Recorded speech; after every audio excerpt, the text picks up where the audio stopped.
தொழிலாளர்கள் நலச்சங்கம் அப்படின்ற பேர்ல இப்ப வரைக்கும் நம்ம அனுபவிச்சுட்டு இருக்க பல சலுகைகள் அம்பேத்கர் கொண்டு வந்ததுதான். அப்படி அவர் எம்ப்ளாயிஸ்க்காக கொண்டு வந்த நலத்திட்டங்கள்ல ஃபர்ஸ்ட் ஒன் லேபர்ஸோட ஒர்க்கிங் ஹவர்ஸை 8 ஹவர்ஸா குறைச்சது.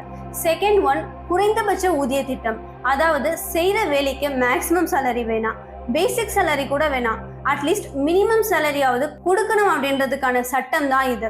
பிகாஸ் அந்த பீரியட்ல 10 ரூபாய் வேலைக்கு 1 ரூபாவோ 2 ரூபாவோ தான் கொடுக்கப்பட்டுச்சு. தேர்ட் ஒன் லேபர் யூனியன்ஸை அப்ரூவ் பண்ணது. அண்ட் ஃபோர்த் ஒன் பெண்களோட முன்னேற்றம் தான் சமூகத்தோட முன்னேற்றம் அப்படின்னு முழுசா நம்பின அம்பேத்கர் விமன் எம்ப்ளாயிஸ்க்கான மெட்டர்னிட்டி பெனிஃபிட்ஸை வாங்கி கொடுத்துருக்காரு. ஸோ இப்போ வரைக்கும் நம்ம அம்பேத்கர் கொண்டு வந்த இந்த நலத்திட்டங்களால தான் பல பெனிஃபிட்ஸை அனுபவிச்சுட்டு இருக்கோம். அது மட்டும் இல்லாம மத்திய மின்சார வாரியத்தை எஸ்டாப்ளிஷ் பண்ணதும் அம்பேத்கர் தான்.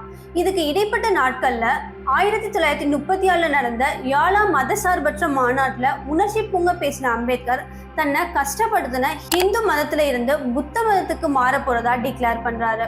நான் ஹிந்துவாக பிறந்தேன், ஆனால் ஹிந்துவாக சாக மாட்டேன் அப்படின்னு சொன்னவர் இதே மாதிரி ஒவ்வொரு தலித்தும் மதம் மாறினாதான் அவங்களுக்கு self respect, equality, social cooperation கிடைக்கும்னும் அண்ட் அதிகாரமும் சுதந்திரமும் கிடைச்சு ஒரு சந்தோஷமான டிக்னிஃபைட் லைஃபை வாழ முடியும்னு சொல்லியிருக்காரு.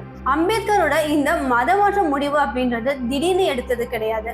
கிட்டத்தட்ட 20 இயர்ஸா அம்பேத்கர் பண்ண ரிலிஜியன் பேஸ்ட் எக்ஸ்ப்ளோரேஷன்ல தலித்களுக்கான ஃப்ரீடம் அண்ட் ரைட்ஸை அச்சீவ் பண்ண புத்த மதம் தான் பெஸ்ட் அப்படின்னு தெரிஞ்சதுக்கு அப்புறம் தான் இந்த டெசிஷனை எடுத்திருக்காரு.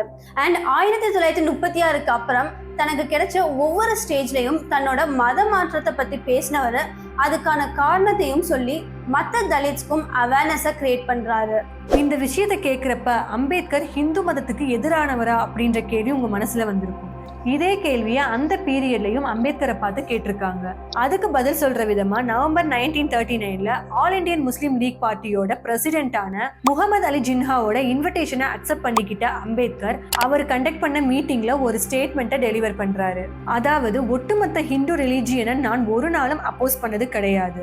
தலித் மக்களையும் சிறுபான்மையினரையும் ஒடுக்குற சில இந்துக்களையும் காங்கிரஸோட சில கொள்கைகளையும் அண்ட் அந்த கொள்கைகளை ஃபாலோ பண்ற வேற சில மதத்தை சேர்ந்த மக்களையும் தான் நான் அப்போஸ் பண்றேன் அப்படின்னு கிளியரா சொல்லியிருக்காரு. இதுக்கப்புறம் 1937 எஸ்டாப்ளிஷ் ஆன இண்டிபெண்டன்ட் லேபர் பார்ட்டிய பட்டியல் ஜாதியினர் கூட்டமைப்பா மாத்துறாரு. 1947 இந்தியாவுக்கு சுதந்திரம் கிடைச்சதுக்கு அப்புறம் drafting committee for the constitution of India, அதாவது இந்திய அரசியலமைப்பு வரைவு குழுவோட சேர்மனா அப்பாயிண்ட் பண்ணப்படுறாரு. அண்ட் சுதந்திர இந்தியாவோட the first law and justice மினிஸ்டரும் அம்பேத்கர் தான்.